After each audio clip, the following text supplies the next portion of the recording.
पंचांग के अनुसार भाद्रपद माह की परिवर्तनीय एकादशी का व्रत आज यानी 14 सितंबर को किया जा रहा है। एकादशी व्रत को अधिक शुभ माना जाता है। वहीं व्रत के दौरान खान पान के नियम का पालन करना बेहद जरूरी है।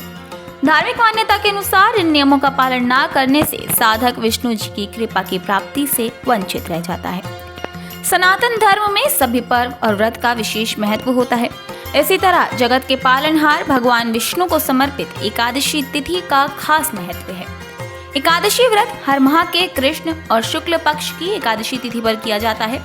भाद्रपद माह के शुक्ल पक्ष की एकादशी तिथि पर परिवर्तनीय एकादशी का व्रत किया जाता है। मान्यता है कि इस व्रत को विधि पूर्वक करने से साधक की किस्मत चमक सकती है।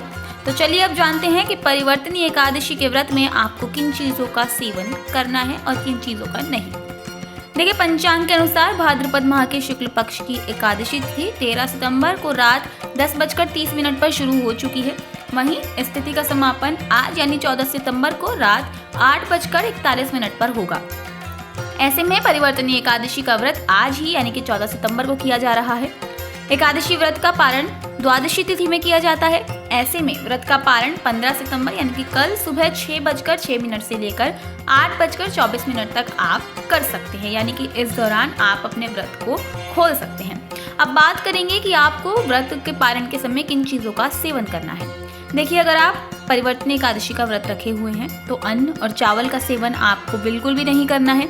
वहीं एकादशी व्रत में आलू, साबूदाने की सब्जी, कूटू के आटे की रोटी, दूध, दही और फल का सेवन आप कर सकते हैं, यानी कि आप फलाहार ले सकते हैं।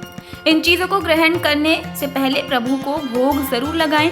साथ ही पंचामृत और तुलसी के पत्ते भोग में शामिल जरूर करें। ऐसा कहा जाता है कि विष्णु भगवान या कृष्ण भगवान के भोग में यदि तुलसी सम्मिलित ना हो तो भोग स्वीकार नहीं किया जाता है। इसीलिए आपको पंचामृत और भोग में तुलसी के पत्ते जरूर शामिल करने हैं। वहीं एक बात का विशेष ध्यान रखें कि भोजन में सेंधा नमक का ही प्रयोग करना है। आपको साधारण नमक का इस्तेमाल नहीं करना है। इसी के साथ इन सभी चीज़ों को ग्रहण करने से पहले भगवान विष्णु और माँ लक्ष्मी को भोग जरूर लगाएं। इस बात का विशेषकर ध्यान रखें कि भोग लगाते समय आप मंत्र का जप भी करें। कहा जाता है कि मंत्र के जप के बिना प्रभु को भोग स्वीकार नहीं होता और ये भोग मंत्र है त्वदीयं वस्तु गोविंद तुभ्यमेव समर्पये गृहाण सन्मुखो भूत्वा प्रसीद परमेश्वर।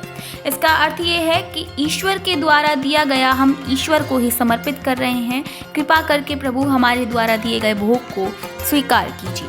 फिलहाल के लिए इतना ही। ऐसी ही और इन्फॉर्मेटिव वीडियोस के लिए आप बने रहिए सौगंध टीवी के साथ। आप देख रहे हैं सौगंध टीवी, सौगंध वतन की।